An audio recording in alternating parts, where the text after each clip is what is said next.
Athletes, welcome back. Today we've got shuttle runs. Now this is a movement that showed up in the Open a couple years ago, and it seems so simple, but it's still a movement that can completely annihilate you, especially if you're not going in with a plan. So we got TJ with us again, and he is going to be our demo athlete. And what TJ is going to do is he's just going to show us what a shuttle run looks like. He's starting behind his line. He's going to go to his far line. Both feet, one hand will make contact with the floor, and then he brings it back and rest. The way reps are counted on this, it's always a down and a back is going to be one rep for whatever that prescribed distance is. So if you see this listed as a 50-foot shuttle run, it's 25 feet down, 25 feet back, unless stated otherwise.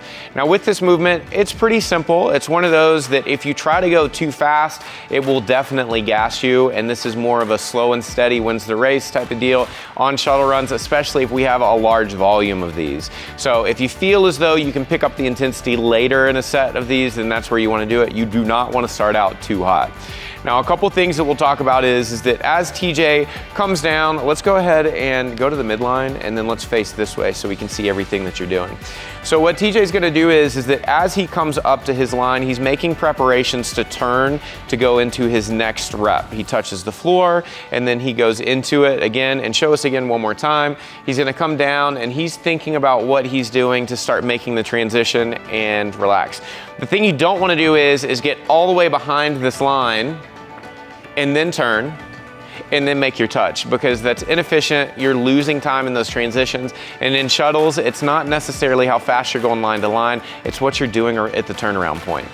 The second thing that we're noticing with TJ that he's doing well is that he's already leaning into the next shuttle length when he's making his transition. So he comes down, he turns, and he's already in the position of getting that lean forward. He's not stopping his momentum, touching the floor, and then taking off again. So think about trying to find a way for yourself that when you do make the transition of turning around, we're turning around and we're already in the position that we can step and go right into the next length that we have.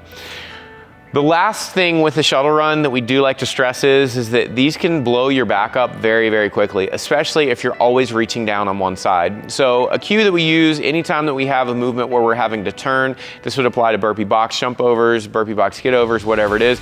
Pick a side of the room that you always want to face when you turn. I'm going to step back and we'll have TJ start on this line.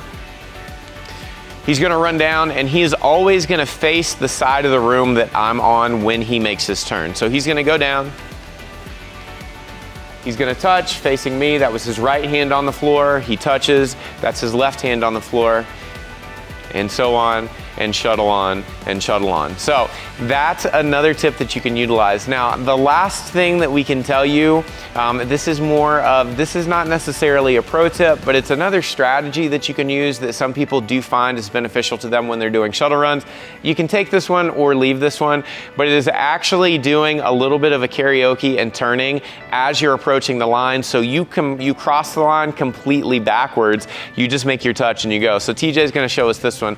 He's going to run. He starts making his turn before he gets to the line, and then that puts him into a place where he touches and he's already ready to go into his next length.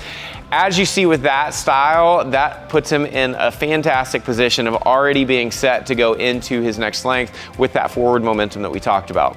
So shuttles are short and sweet. There's not a whole lot to them, but you can definitely mess them up if you approach them incorrectly. So get out there, practice these in a low intensity outside of a workout, and apply these tips that we've given you so that when game time shows up, you're going to be ready for them. As always, be good, be kind, and join us again for another great day of how-tos.